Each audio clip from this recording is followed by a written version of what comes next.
ধারের কাছেও নাই। আমার মনে হয় তুফান মুভি দেখলে বাংলাদেশের যে মুভি নিয়ে অনেক সমালোচনা হয় এইটা আর থাকবে না। Pritam Hasan, I love this. তুমি কি জেলাসি করছো? না, কথা সত্য, কথা সত্য। আর চঞ্চল চৌধুরী, ও মাই গড, আমি মানে কিছুক্ষণ আগে বলেছি এত ভালো লাগছে আমার কাছে তুফান মুভিটা দেখে। বাংলাদেশের এই প্রথম মনে হয় কোনো মুভি এত সুন্দর হয়েছে, আমি জাস্ট অবাক। সিনেমাটোগ্রাফার যে কাজ করেছে, দেন ডিরেক্টর প্লাস হচ্ছে সবাই মিলে, আর যারা হচ্ছে অভিনেতা অভিনেত্রী ছিল তাদের কথা কি বলবো। আর সাকিব খান তো পুরাই জোস, একদম পুরো ফাটাই দিছে। আর সব থেকে বড় কথা হচ্ছে আমি এই প্রথম সাকিব খানের কোনো মুভি দেখলাম।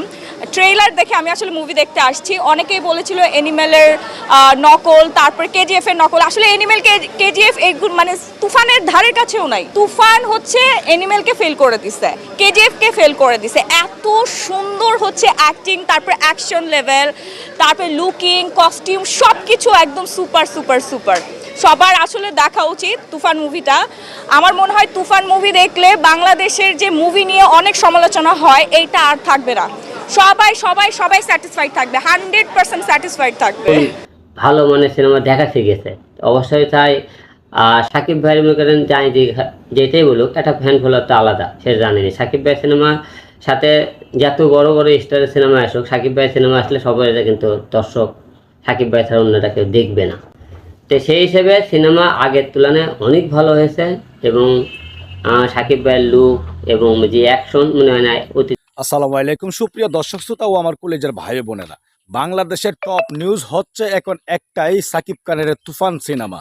যে তুফান সিনেমাকে নিয়ে বাংলাদেশে এখন তুলপাড় সৃষ্টি হয়েছে। দর্শক শ্রোতা, টাকলা ইকবাল বলেছিল যে সাকিব খানের তুফান সিনেমা নাকি চলবে না, কিন্তু এখন দেখা যাচ্ছে সেই সিনেপ্লেক্সগুলোর থেকে সেই টাকলা ইকবালের সিনেমা কিন্তু সরিয়ে দিয়েছে। দর্শক শ্রোতা, রীতিমতো আজকে এমন কিছু তথ্য রয়েছে যে কথাগুলো শুনলে অবাক হয়ে যাবেন, খুবই চাঞ্চল্যকর তথ্য রয়েছে আজকের এই ভিডিওতে। দর্শক, কে কোন জেলা থেকে আজকে আমাদের এই ভিডিওটি দেখছেন অবশ্যই কমেন্টস করে জানিয়ে দিবেন।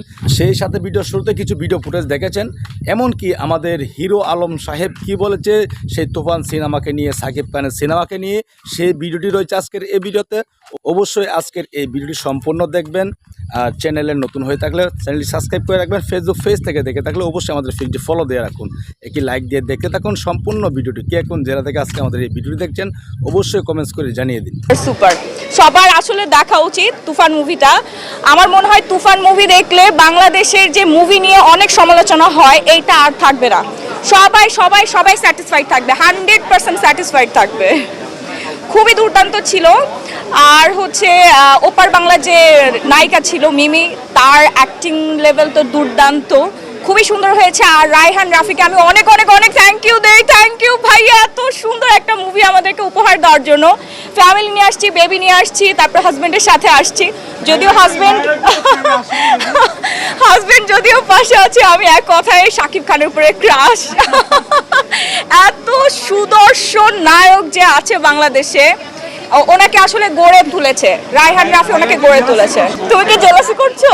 না, কথা সত্য, কথা সত্য। না, আমরা ঈদ উপলক্ষে হচ্ছে না একটু হচ্ছে মুভির একটু গেট আপটা, যেমন হচ্ছে 19-এর যে গেট আপটা, ওইটা আমরা একটুখানি আর কি নিয়েছি। খুবই খুবই খুবই সুন্দর হয়েছে। আমি আসলে ভাষা দিয়ে প্রকাশ করতে পারবো না, আপনাদের আসতে হবে। যারা দর্শক যারা আছেন তাদের আসতে হবে, এসে তারপর হচ্ছে তুফান মুভিটা দেখতে হবে। ও লাগে উড়াধুরা। যখন গানটা হচ্ছিল তখন একদম হলের সবাই জাস্ট এক জোরে হচ্ছে চিল্লা উঠছিল। আর উড়াধুরা গানের যে কি জানি নাম সিঙ্গারের, Pritam Hasan, I love this. সবাইকে অনেক অনেক অনেক ধন্যবাদ। মুভিটা আসলে উপভোগ করার মতো। আর বললাম না, কালার কারেক্টিং থেকে শুরু করে সিনেমাটোগ্রাফি যে করেছে, ভিডিও এডিটিং যে করেছে, তাদেরকে একটা করে ফ্লাইং কিস। আর চঞ্চল চৌধুরী, ও মাই গড, চঞ্চল চৌধুরী মারাত্মক অ্যাক্টিং করে। ওয়াও, ওনার এন্ট্রিটা ছিল বিগ বিগ বিগ, মানে ওনার এন্ট্রিটা হচ্ছে সবথেকে বেশি হাইপে ছিল। এত ন্যাচারাল ভাবে উনি অ্যাক্টিং করেছে, পুরাই হাড্ডাহাড্ডি লড়াই হয়েছে। আর লাস্টের যে টুইস্ট, আমরা জাস্ট এটার জন্য একদম প্রস্তুত ছিলাম না। এটা কিন্তু হলে এসে দেখতে হবে লাস্টে কি টুইস্ট ছিল। পার্ট 2 না আসলে তো রায়হান রাফি ভাইয়াকে আমরা ছাড়বো না। আর পার্ট 2 অবশ্যই আসতে হবে, অবশ্যই আসতে হবে। Just wow.